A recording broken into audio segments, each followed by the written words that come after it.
Hi, so for the new planner for next year, I'm going to be adding A1, A2, and A3. So these three tabs works together. A1 actually let you select the team that you want to analyze. A2 and A3 will pick up your selection. Okay, so I'm going to give you an example. So these up here are the example of the different groups of people and the different names. So these are the sub department. These are the management team, and this is like the full rota, which is the full main tab. And so you can actually use the drop down in column E, which is just here, and choose what you wanted to select. So I'm going to do demo one, SM demo one. So once you actually select the team, A2 will pick that up and it will deposit the name along here, and then it will analyze the main tab to see within this team how many people are opening and closing, how many people are working, the holiday, the absence. And so it will be perfect if you wanted to look at holiday or you wanted to pre-plan some events. Um, with here, you can actually select the week or the dates that you want to look at. And once you select the date, this will run in 4 weeks. So this will be perfect if you are planning for Christmas, let's just say. Now, once you delete the dates here, it will go back to today's date. But today's date is not January 26th because it's next year. So um, when next year comes, it will start to put today's date on here when there is absence of a date. So to summarize, this tab looks at the main tab. So here, A3 looks at the master tab, and you have selected a team called SM Demo 1, and so it will deposit SM Demo 1 team onto here, and it's running this way instead of vertically, because I'm doing it in thinking of a lower ground which have got like over 100 people on one planner, so he has to go down, yeah, in order to fit. My previous idea was having the name going this way, just like the main tab, the master tab.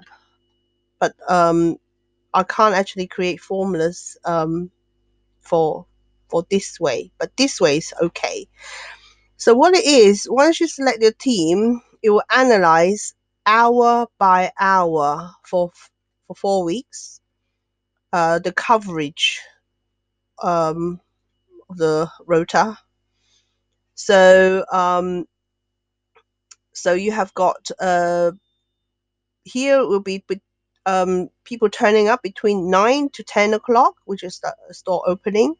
And here you have got people closing 8, well, 7 to 8 will be the last hour. 8 to 9 is when people are going home. Because if you scroll down, a lot of people go home 10 past 8, 10 past 8. For Thursday is 9, 9:10 really. So yeah, here.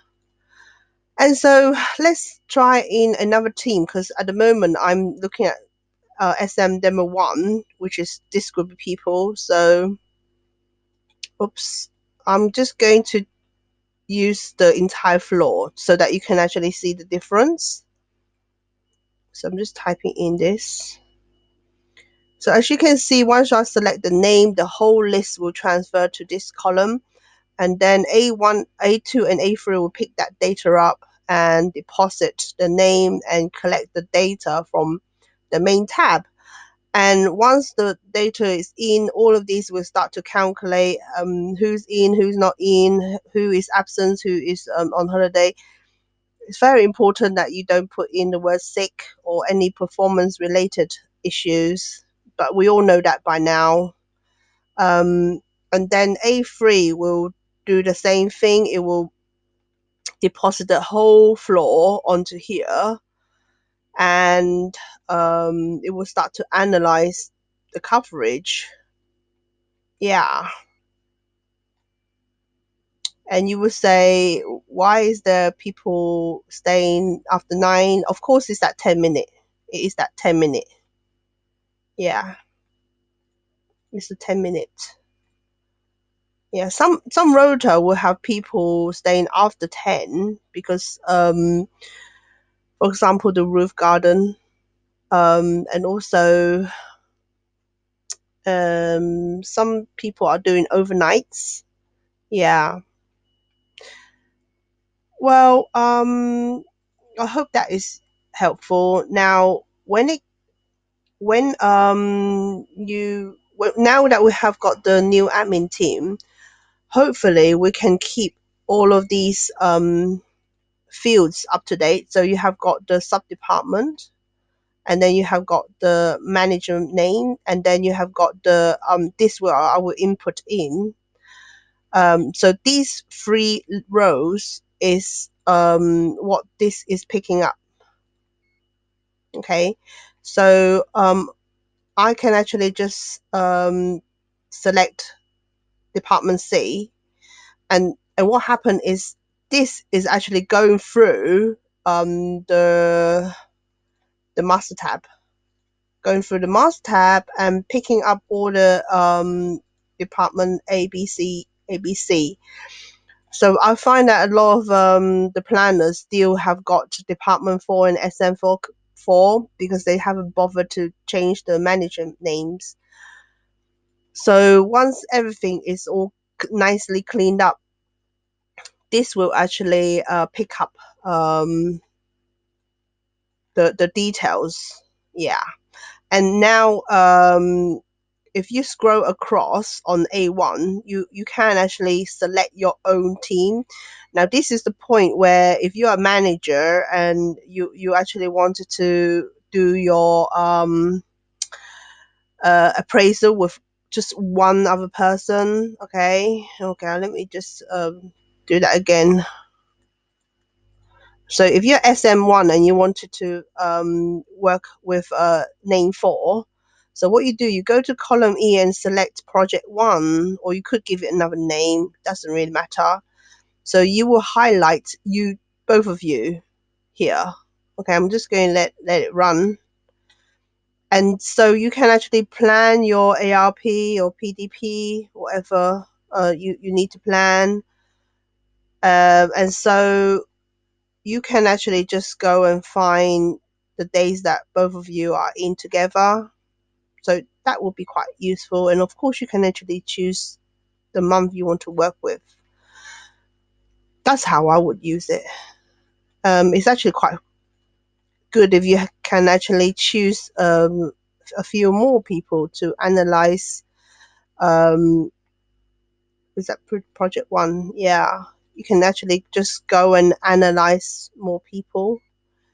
Um, this is going to be quite useful for you to use this to minimize the screen so you can actually see more at the same time.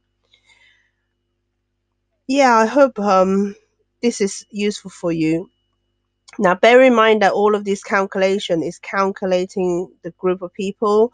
So therefore, it's going to be very easy for you to go over the 15% because you're counting less people. But the key is if you're looking at small group of people is how many people are opening and how many people closing. Yeah, the cover really. Thank you very much. Goodbye.